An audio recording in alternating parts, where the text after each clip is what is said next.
दोस्तों आज की मूवी एक ऐसे टाउन के बारे में है जिसकी पॉपुलेशन ना तो बढ़ती है ना ही घटती है। वो पिछले 100 सालों से सिर्फ 436 नंबर पर अटकी हुई है। मान लो अगर कोई इस टाउन के अंदर आता है तो टाउन में मौजूद कोई एक शख्स खुद ब खुद मर जाता है। कोई यहाँ से भागकर जाने की कोशिश करे तो उसके साथ कोई ना कोई अनहोनी घट जाती है या फिर वो गायब हो जाता है। आखिर क्या है इस टाउन का राज? क्यों यहाँ पर सिर्फ 436 लोग ही रह पाते हैं? इन सभी सवालों के जवाब के लिए स्वागत है आपका इस मूवी में पॉपुलेशन 436।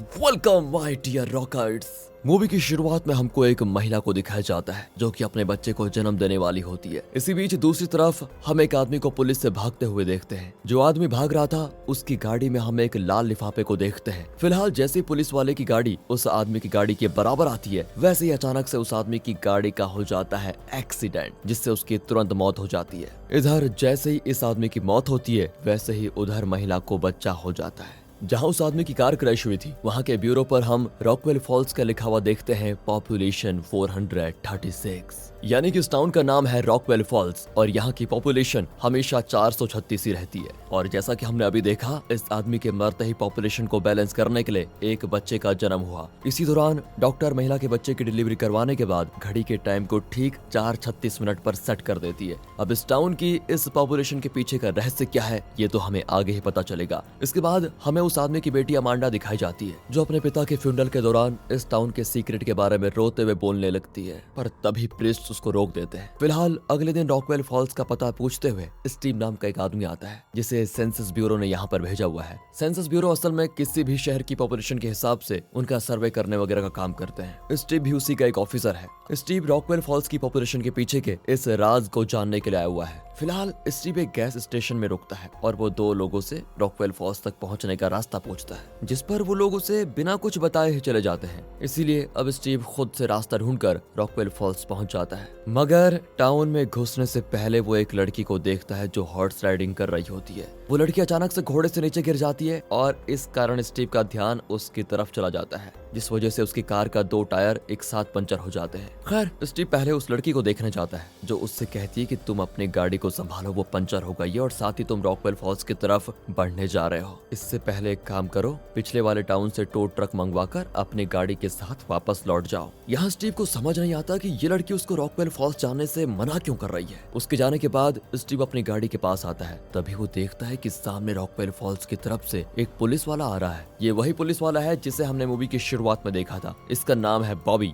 स्टीव उसे रोककर अपनी गाड़ी के बारे में बताता है और ये भी कहता है कि क्या यहाँ मुझे कोई टो ट्रक मिलेगा। बॉबी को जब पता चलता है कि स्टीव रॉकवेल फॉल्स की तरफ जा रहा है तो वो उसे पहले तो जाने से मना करता है, पर जब स्टीव कहता है कि मैं सेंसस ब्यूरो की तरफ से यहाँ पर आया हूँ तो बॉबी इस बारे में अपने सीनियर को फोन करके बताता है जो कि उस टाउन के मेयर के साथ था। फिर वो दोनों बॉबी से स्टीव को टाउन में लेकर आने के लिए कह देते हैं क्योंकि वो सेंसस ब्यूरो की तरफ से आया था। बॉबी स्टीव से कहता है कि ठीक है आप मेरे साथ चलो, कार को मैं टो करवा दूंगा। स्टीव उनके साथ जाने के लिए मान जाता है। जैसे ही वो लोग रॉकवेल फॉल्स में दाखिल होते हैं तो वहाँ मौजूद सभी लोग स्टीव को बड़ी अजीब तरह से देख रहे होते हैं। इसके बाद स्टीव बॉबी के सीनियर और मेयर से मिलता है। मेयर बॉबी को ऑर्डर देता है कि तुम स्टीव के कहीं रुकने का इंतजाम करवा दो। फिर स्टीव मेयर से यहाँ के लोकल सेंसस ऑफिस के बारे में पूछता है। मेयर कहता है कि आज आप फिलहाल आराम कर लो, कल आपको सेंसस ऑफिसर का पता चल जाएगा। इसी बीच एक बच्चा आकर मेयर से बताता है कि अचानक एक किसान की बीवी की तबीयत बहुत खराब हो गई है, इसलिए मेयर स्टीव और बॉबी के साथ उसको देखने जाता है। जहाँ उस बीमार महिला का पति स्टीव को गुस्से से देखता है। अब स्टीव को समझ में नहीं आ रहा था कि भाई ऐसा मैंने कर क्या दिया कि सभी मुझे इस तरह से देख रहे हैं। इधर डॉक्टर ग्रीवर उसको देखकर बता देते हैं कि ये औरत धीरे धीरे मर रही है और ये सब तभी से शुरू हुआ जिस पल से स्टीव इस टाउन में आया था।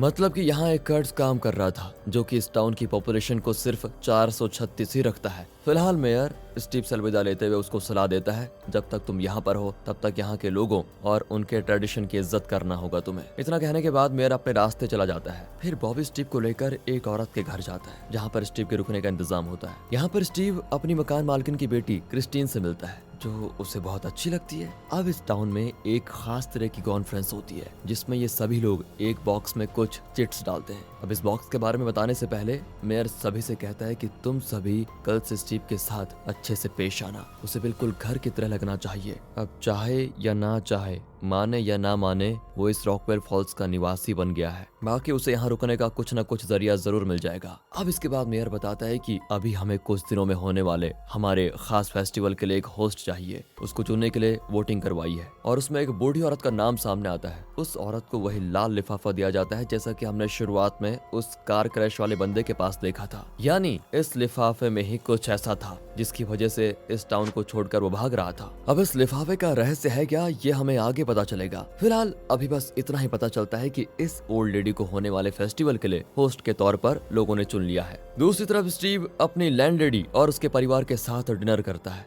जिस दौरान वो पूछने पर बता देता है मैं सिंगल हूँ और मेरा कोई अपना है नहीं। ये सुनकर स्टीव की लैंडलेडी कहती है कि तुम जल्दी हमारे परिवार का हिस्सा बन जाओगे, तुम अकेले नहीं रहोगे अब। और ये बात सुनते ही क्रिस्टीन वहाँ से चली भी जाती है, जो स्टीव को काफी अजीब महसूस कराता है क्योंकि वो इनकी बातें समझ नहीं पा रहा था। खैर इस टाउन में स्टीव की पहली रात होती है तो उसे एक अजीब सा सपना आता है जिसमें उसे एक क्रॉस और एक डॉल नजर आती है। वो उस सपने से उठकर बैठ जाता है, थोड़ा डिस्टर्ब भी हो जाता है। अब बीच रात स्टीव किचन में पानी पीने जाता है जहाँ पर उसे क्रिस्टीन मिलती है। ये दोनों आपस में कुछ बातें भी करते हैं। साफ साफ पता चल रहा था कि स्टीव और क्रिस्टीन एक दूसरे को पसंद करने लगे हैं। अगली सुबह जब स्टीव टाउन में घूमने निकलता है तो देखता है कि आज सब उससे काफी अच्छी तरह से पेश आ रहे हैं। फिर वो अपनी लैंडलेडी के कैफे में जाता है जहाँ पर वो देखता है कि सभी उस ओल्ड लेडी को बधाई दे रहे हैं जिसे फेस्टिवल के लिए चुना गया है एज अ होस्ट। यहाँ क्रिस्टीन स्टीव से बताती है कि ये फेस्टिवल हमारे ट्रेडिशन का एक हिस्सा है। तभी स्टीव क्रिस्टीन की बात को काट कर कहता है कि तुम्हें पता है इस टाउन के बाहर की जिंदगी कैसी है। क्रिस्टीन कहती है कि काश मैं यहाँ से कभी निकल पाती।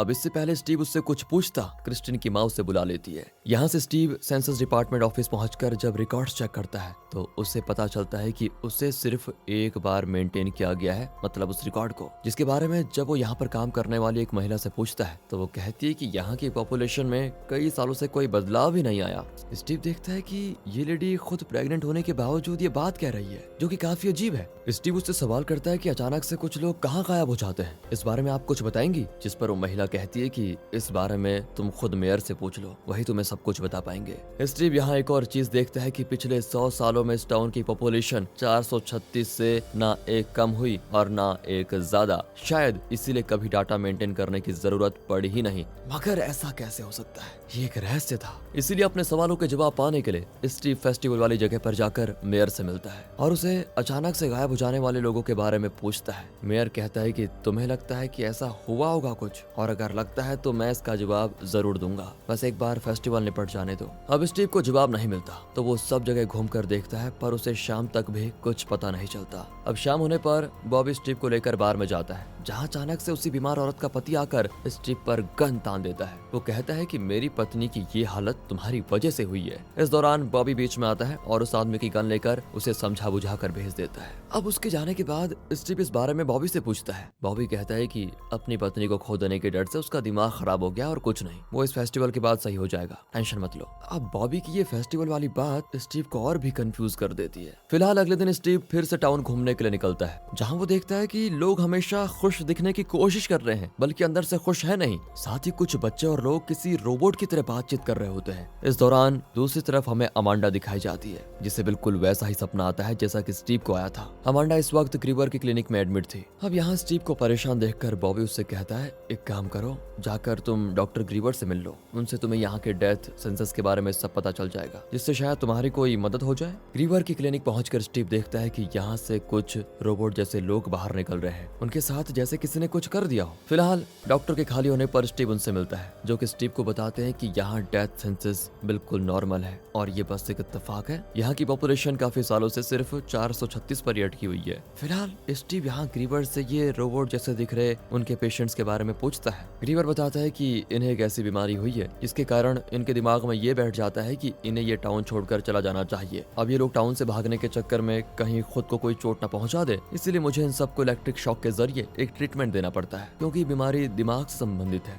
जब ग्रीवर ये सब बता रहा होता है तभी अचानक से उसे किसी बच्चे की चिल्लाने की आवाज आती है जो कि कोई और नहीं अमांडा ही है। अमांडा के बारे में पूछने पर ग्रीवर बताता है कि अमांडा को असल में स्किज़ोफ्रेनिया नाम की एक बीमारी है, इसलिए उसे मुझे यहाँ एडमिट करके रखना पड़ रहा है। अब सारी पूछताछ और छानबीन करने के बाद भी जब स्टीव को कुछ नहीं मिलता तो वो फेस्टिवल का इंतजार करने का फैसला करता है क्योंकि तब उसे शायद अपने सवालों के जवाब मिल जाए। अब फेस्टिवल वाले दिन स्टीव देखता है कि जिस बूढ़ी औरत रात को होस्ट के तौर पर चुना गया था वो खुद फांसी पर लटक कर जान दे देती है। इसके बाद इस फेस्टिवल की शुरुआत होती है। यहाँ स्टीव समझ गया था कि इस टाउन के लोग किसी तरह का रिचुअल करके यहाँ की जनसंख्या को सिर्फ 436 बनाए रखते हैं। अगर कोई भागने की कोशिश करता है तो उसे मारकर गायब कर दिया जाता है। क्योंकि इस लेडी को चुना गया था तो किसान की बीमार पत्नी बच जाती है। उस किसान को लग रहा था कि कहीं स्टीव के आने की वजह से मेरी पत्नी मर न जाए। स्टीव भी समझ चुका था कि ये लोग अब मुझे यहाँ से जाने नहीं देंगे, इसलिए स्टीव भागने की कोशिश करता है, जिससे ग्रीवर एक इंजेक्शन देकर बेहोश कर देता है।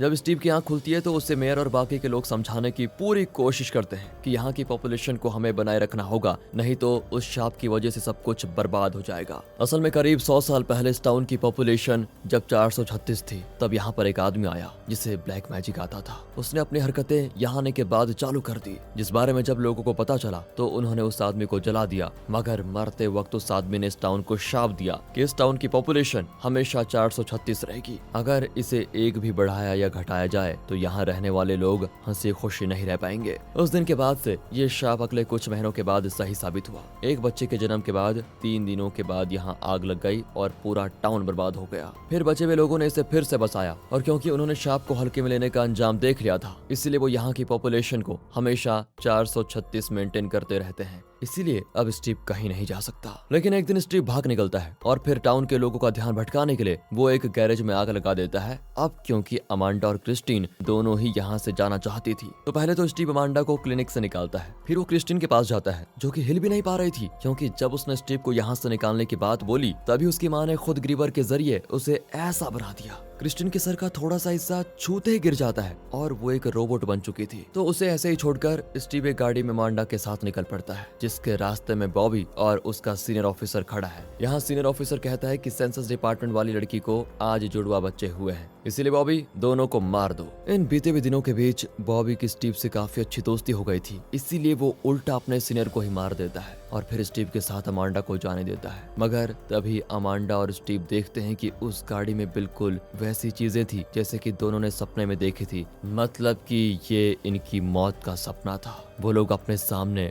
मौसम को बिगड़ते हुए देखते हैं, तभी जोर की बिजली चमकती है जिसकी वजह से स्टीव और अमांडा का एक्सीडेंट हो जाता है और दोनों की मौत भी। अब क्योंकि स्टीव अचानक से गायब हो गया था तो सेंसस ब्यूरो को उसका इस्तीफा मिला, इसीलिए वो फ्रैंक नाम के एक ऑफिसर को इस बार इस रॉकवेल फॉल भेज देते हैं, जहाँ ठीक स्टीव की तरह फ्रैंक का टायर भी पंचर हो जाता है। उसकी मदद भी बॉबी करता है। और यहाँ मजे की बात ये थी कि स्टीव, अमांडा और बॉबी के सीनियर की मौत के बाद 3 लोग कम हो गए थे। तभी उस महिला ने जुड़वा बच्चों को जन्म दिया और फिर अब फ्रैंक भी आ गया है 436 पूरा करने के लिए, यानी कि फिर से इस टाउन की पॉपुलेशन हो गई है 436। और दोस्तों इसी के साथ आप हमारे दूसरे चैनल मूवीज वेदर की तरफ देख लीजिए। अगर आपको अच्छा लगा तो सब्सक्राइब जरूर कर दें। मिलते हैं ऐसी रहस्यमयी मूवीज के साथ, तब तक के लिए गुड बाय, ख्याल रखिए अपना, and finally thanks for watching.